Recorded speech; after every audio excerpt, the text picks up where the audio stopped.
Assalamualaikum and hello everyone. It's me Tanvin Hossein Jessica from Mama's Girl Jessica.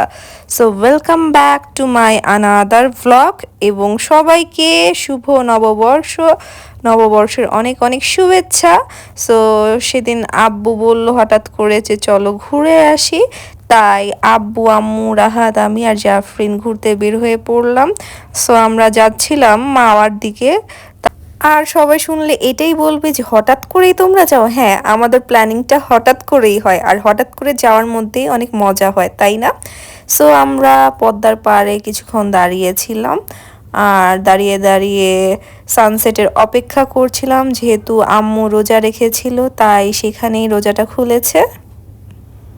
আম্মু যেহেতু রোজা ছিল তাই তখন আমরা শখের হাড়িতে যাই। শখের হাড়িতে আমাদের যাওয়ার প্ল্যান ছিল না, অন্যটায় যেতে চেয়েছিলাম, কিন্তু লাস্ট মোমেন্টে আমরা শখের হাড়িতেই যাই।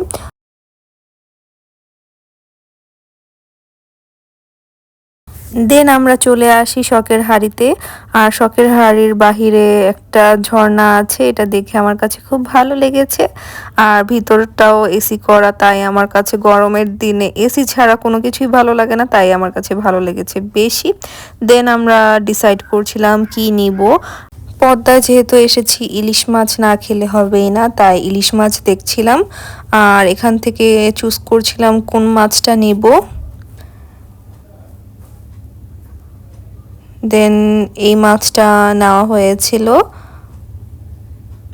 অ্যাকচুয়ালি ওরা বলে যে এগুলো অথেন্টিক পদ্মার ইলিশ, but I don't think so এগুলো পদ্মার ইলিশ। এগুলো হচ্ছে রাহাত আর আব্বু বলেছিল বরিশালের ইলিশ।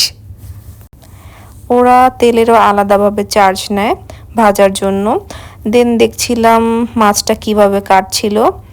অ্যাকচুয়ালি এগুলো দেখতে আমার অনেক বেশি কেমন জানি লাগে, বাট এগুলো রাহাত ভিডিও করে এনেছে আমার জন্য। দেন মাছটা কাটা শেষ পর্যায়ে তখন আমি এখানে এসে কিছু ভিডিও করে নিচ্ছিলাম। দেন দেখছিলাম মাছটা কিভাবে ম্যারিনেট করছে, হলুদ লবণ দিয়ে ভালো করে মাখিয়ে নিচ্ছিল আর সাথে নিয়েছিলাম বেগুন ভাজাও। তাই প্রথমে তেল দিয়ে দিল, এরপর ম্যারিনেট করা মাছগুলো তারা দিয়ে দিয়েছিল। এরপর আম্মু বলছিল যে আমাকে একটু ভিডিও করে দাও, সাথে সাথে রাহাতও ভিডিও করতে চলে গেল। আর আমি ভাবলাম আমি কেন পিছিয়ে থাকবো, তাই আমিও চলে গিয়েছিলাম।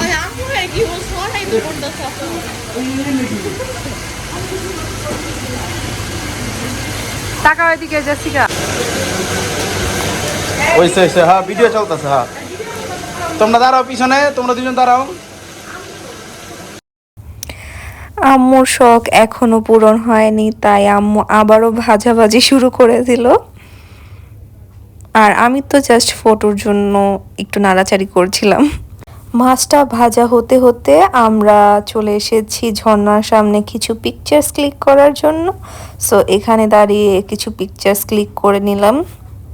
আর সবাই কে কেমন নববর্ষ কাটিয়েছেন অবশ্যই কমেন্ট সেকশনে জানাতে ভুলবেন না।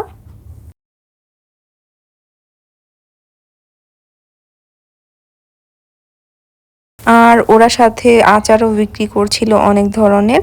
আর আমার হাজবেন্ড অনেক আচার প্রেমিক, ও আচার দেখলে নিজেকে কন্ট্রোল করতে পারে না, তাই আচার নিয়ে নিয়েছিল খাবার জন্য। আর এখানে অনেক ধরনের আচার ছিল যেগুলোর নাম আমি নিজেও জানি না, বাট ওরা সাইনবোর্ডে টানিয়ে রেখেছিল। আমরা নিয়েছিলাম সেখান থেকে আমের আচার আর হচ্ছে একটা মিক্সড আচার। আর এটা হচ্ছিল লেজের ভর্তা। এটা কিভাবে বানাচ্ছিল তাই দাঁড়িয়ে দাঁড়িয়ে একটু দেখছিলাম। সরি, আমি দেখিনি, আম্মু দেখেছে আর আম্মুই সেখান থেকে ফুটেজটা নিয়েছিল।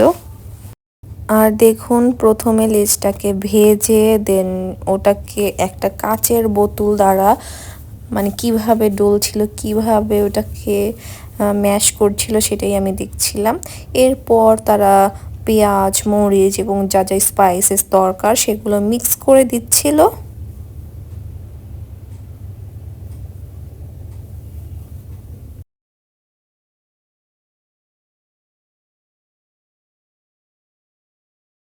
সো এদিকে চলে এসেছে আমাদের ইলিশ প্লাস বেগুন ভাজা, লেজ ভর্তা, ডাল, সাথে শুটকির ভর্তা, টমেটো ভর্তা, 2 ধরনের আচার, আর চিংড়ির মালাইকারি। আর চিংড়ির মালাইকারিটা অনেক বেশি ইয়ামি ছিল।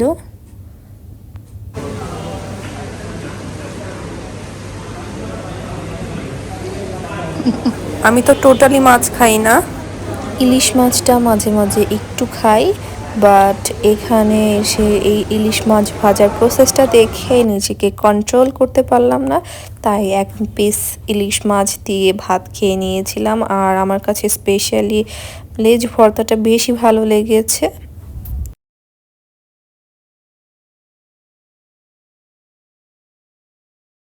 সো খাওয়া দাওয়া শেষ করে আমরা চলে যাচ্ছিলাম বাসায়, তখনই জাফরিন বলে যে ও মিষ্টি খাবে বিক্রমপুরের, যেটা আব্বু প্রায় প্রায় আমাদের জন্য নিয়ে যায় যখনই আব্বু মাওয়া আসে তখন।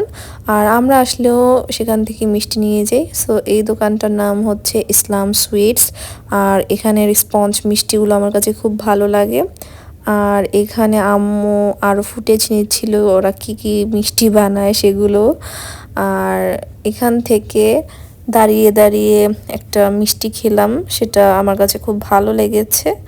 So yeah, that's for today. দেখা হবে নেক্সট ভিডিওতে। ততক্ষণ ভালো থাকবেন, সুস্থ থাকবেন। আল্লাহ হাফেজ।